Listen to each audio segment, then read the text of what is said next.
दोस्तों नमस्कार। मैं श्यामनाथ यादव अम्बेडकरवादी।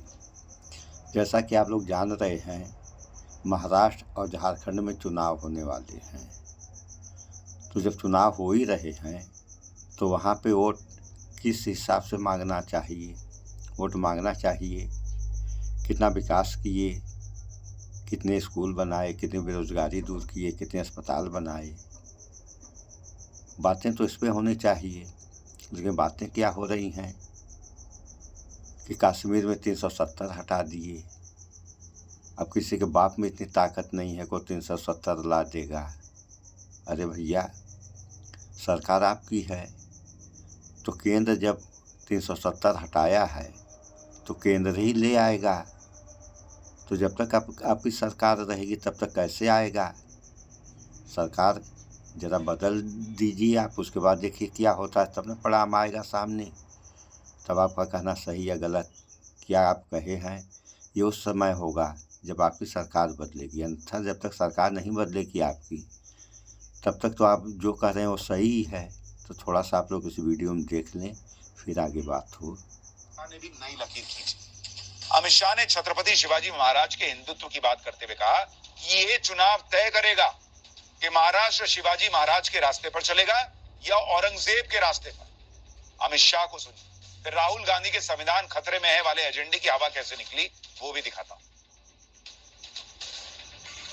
आपका एक वोट ये तय नहीं करेगा कि महाराष्ट्र में 5 साल किस पार्टी की सरकार चलेगी, कौन मुख्यमंत्री बनेगा, परंतु आपका एक वोट ये तय करेगा कि महाराष्ट्र अगले 5 साल शिवाजी महाराज के रास्ते पर चलेगा या औरंगजेब के रास्ते पर चलेगा।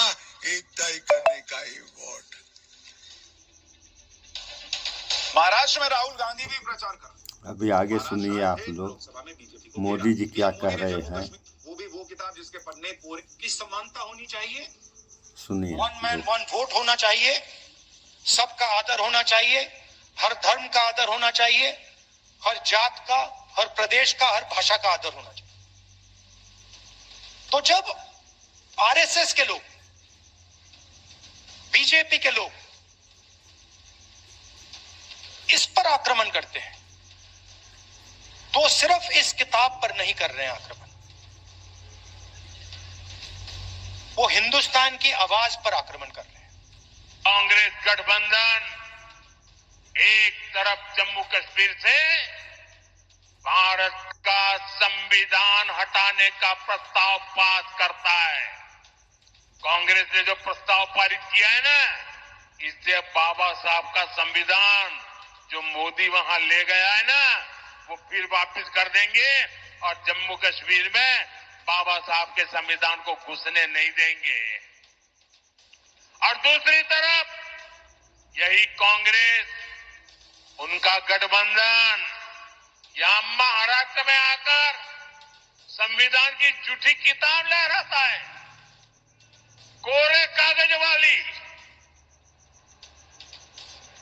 ये कोरे कागज वालों की कटी पतंग का जमाना आ गया है।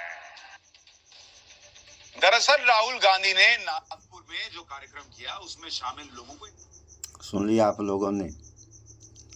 ये हाल हो गया है चुनावों का। अरे भैया, 370 आप ले गए और कश्मीर विधानसभा में 370 वापसी के बारे में सत्ता पक्ष और विपक्ष में हंगामा भी हुआ और प्रस्ताव भी पारित कर दिया गया। तो ये सब जो हो रहा है ये जनता, कश्मीर की ही जनता कर रही है। तो आपने कितना अच्छा किया, कितना गलत किया, इसके बारे में आप कश्मीर में जाकर के बताएं। कश्मीर वालों से तो कश्मीर वाले ने बताएंगे कि ये 370 हटना हमारे लिए अच्छा हुआ या ख़राब हुआ। आप देखिए झारखंड की कहानी। यहाँ पे ऐसी व्यवस्था थी, ये आदिवासियों का प्रदेश है और जंगल वगैरह यहाँ पे ज़्यादा हैं, कोयला भी ज़मीन के नीचे है। तो यहाँ पे अंग्रेज़ों के ज़माने में ऐसा कानून बना था कि यहाँ की ज़मीन अगर कोई बेच रहा है तो खरीदने वाला उसी ज़िले का होना चाहिए। तो जब उसी ज़िले का रहेगा तो जो बेच रहा है वो ऐसा ही खरीद भी रहा है।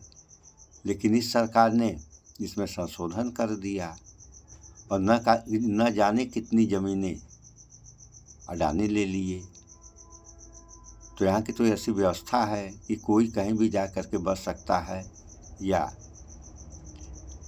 रोजी रोजगार कर सकता है, घर वगैरह बनवा सकता है कहीं भी। लेकिन ऐसा कश्मीर और झारखंड में नहीं था। तो क्यों नहीं था, तो इस पर आप लोग विचार करें। अब कश्मीर में ऐसी भी 370 हटने का मतलब ये हो गया कि कश्मीर में कोई भी जा कर के ज़मीन खरीद सकता है, वहाँ बस सकता है। बात तो सही है। लेकिन जब से हटा 370 तब से अब तक यह भी पता लगाना चाहिए कि देश के कितने नागरिक कश्मीर में गए। अरे आप लोग इस पे थोड़ा विचार करें। कोई नहीं जाएगा।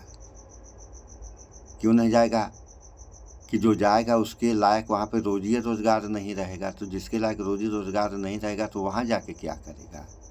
आदमी वहाँ जाता है जहाँ उसके लायक रोजी रोजगार रहते हैं। जैसे मुंबई है, हरियाणा है, वहाँ कल कारखाने हैं।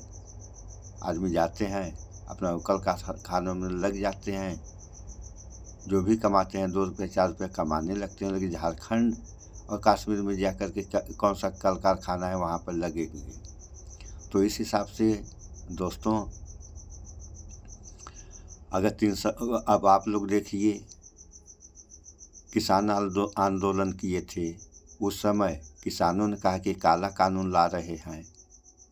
तो अगर काला कानून नहीं था तो ये वापस क्यों किए। तो हो सकता है उस कानून में ऐसी व्यवस्था रही हो कि अडानी जिस ज़मीन को कह दें वह ज़मीन सरकार उन अडानी को दे देती। अगर यही हाल रहा तो पूरे देश की प्रॉपर्टी एक के हाथ में अगर चली गई तो देश और जनता का क्या होगा। अब 140 करोड़ आबादी है देश की, तो 140 करोड़ को जब ऊपर उठाया जाएगा तब देश का सुधार होगा। एक को या 2-4 को ऊपर उठा दिया और बाकी को नीचे भंसा दिया गया तो ये ऐसा ही देश का सुधार होगा। तो ये सुधार बढ़िया है या 140 करोड़ को ऊपर उठाया जाए तब सुधार बढ़िया होगा। सो इस पर विचार करें आप लोग। और इस हिसाब से जहाँ तक हमारा अनुमान है पूरे देश में 370 लागू हो जाए तो ही अच्छा रहेगा। क्योंकि यह व्यवस्था हो जाएगी तो ऐसा नहीं कि ज़मीनों की खरीद बिक्री नहीं होगी। कैसे होगी, जहाँ का आदमी बेच रहा है वहीं का आदमी खरीदेगा, बाहरी नहीं ना आकर के खरीदेगा। अभी देखिए महाराष्ट्र में चुनाव चल रहा है और वहाँ पे भाजपा की ही पार्टी के जो हैं कोई नेता हैं और वो जो है बाबा आदित्यनाथ योगी का जो है बहिष्कार कर रहे हैं कि यहाँ पे इनका नारा है बटोगे तो कटोगे। तो सब वहाँ पे कह रहे हैं कि हम न बटेंगे न कटेंगे, एक हैं एक रहेंगे। ये बाहरी हैं और बाहरी की उपाधि इनको मिल गई। इस पे नहीं बात होगी कि इन्हीं पार्टी का आदमी ऐसा कैसे कह रहा है। सो इन बातों पे विचार करें आप लोग। भाईचारा बना के रहें। जब तक भाईचारा नहीं बनाएंगे तब तक देश का सुधार होने वाला नहीं। सो इस वीडियो में इतना ही। स्वच्छता अपनाएं, शुद्ध खाएं, स्वस्थ रहें, शिक्षित बने। जय विज्ञान, जय संविधान। नमस्कार।